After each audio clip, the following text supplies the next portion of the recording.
My narcissistic abuse family. Today I'm talking about something that I've sort of touched on before, but I'm gonna get more specific about it. I made a video previously about Schadenfreude, but this is more personal, I guess. The way narcissists will go out of their way to put you in a position where you will suffer or struggle in some way, and they just sit back and enjoy the show. They're sick, it's perverse and demented, but this is what we're dealing with. Narcissists are notorious for being immature and juvenile. Their perception of the entire world is that the world is out to get them. So,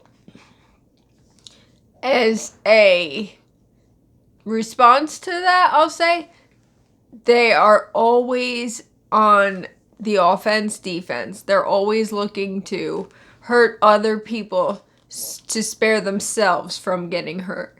Because narcissists, as we've established, they have extreme inferiority complexes. They are severely emotionally barren. They have no formidable self-esteem, self-confidence, hence this grandiose, elaborate facade that they construct in an effort to protect themselves. So when they see anyone doing better than them or in a better circumstance, they want to ruin it because misery loves company. I recently did a post about this on my Instagram, and so many of you shared horrifying stories, big surprise, of examples in which your narcissistic parents primarily put you in a position where they knew that you weren't going to do well, but they did it anyway. It's so sadistic. It's so twisted. But again, this is their disorder. They're totally demented. Misery loves company. It will always be applicable to narcissists. So, I have several examples of this. When I was just starting to have difficulties with my physical ability, prior to being in a wheelchair, I was still getting around, but I was having difficulties. So my narcissistic mother would constantly insist that I attend family functions, in spite of the fact that it was a big struggle for me, in spite of the fact that these were situations that would cause me stress, emotionally and mentally, first of all, but physically as well. It was, for example, there was a wedding a few years ago, and the venue actually had stairs in the ballroom where the event was primarily being held, and she was very adamant that me, Joe, and the children should be there. It was just absolutely preposterous. And of course, the church was at a separate location. It all required a lot of walking, a lot of physical exertion.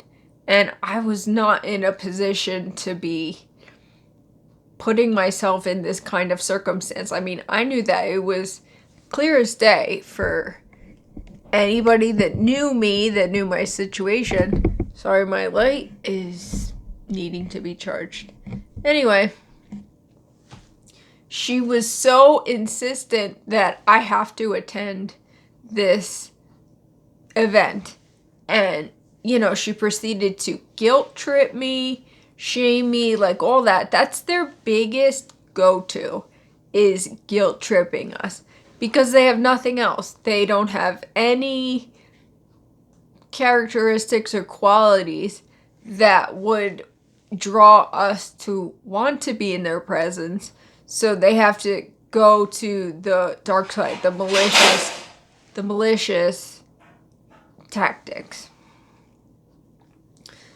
That's one example. I'll give another example. Way back when I was in a relationship with the narc creep jerk, I was in my young 20s and I had just been diagnosed with MS, and he was constantly pushing me to go to clubs and to go out and all that business.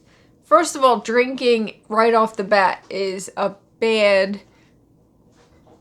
decision for somebody with MS, but he didn't care. He didn't care about me, my well-being. Always putting me in these situations where I was uncomfortable. I didn't want to do it. I was happy to like be home, and he should have been, you know, if you're in a real relationship, he should have been happy to just be with me, but that's not the case. Narcissists are the biggest attention seekers, and they need all eyes on them at all times. So I was a showpiece, you know, so he wanted to use me to get maximum exposure. And that was another circumstance. I was talking about this with my husband, and he was like, I don't know that it's like their primary goal is to watch us suffer. It might actually be two factors combined that create this wicked behavior in narcissists. First of all, they're immature, but second of all, they're constantly looking for attention. So, you know, the narc mother, like having me and my family at this event, that's like her garnishing attention from our being there, because obviously my husband and our beautiful daughters are awesome, and everybody would, you know, comment on how great they are. And sorry, my wheelchair, but everyone would, you know, they would just automatically get attention because they're fun and they're great. And she wanted to siphon off of that, of course, ride the coattails of my family being there. So that's like a primary, you know, goal of hers, like to have us there for that reason. But also like putting me in a bad position. It's like they don't want you to be happy. They don't want to see you thrive or live your best life. They're always looking to put you down in some way to make themselves feel better. Like I've said this before, you know, good, happy people elevate other people because that's just what you do. You know, you want other people to be happy as well. Narcissists are completely miserable, and they do the complete opposite. They want to drag other people down to their miserable level. So they do these twisted, sadistic things to put you in a bad position so that they can watch you struggle. It's so demented. It's terrible. But it's real, and they definitely do it. So if you've suspected this, I'm here to confirm that's what they're doing. Sorry, like I said, my light has to charge. I don't even know if it's doing anything. But, I'm sorry, the circumstances today are not ideal. But, that's all I wanted to put out there. I love you all. Thanks for watching. Please like, subscribe, share. Anybody that you think this information would benefit.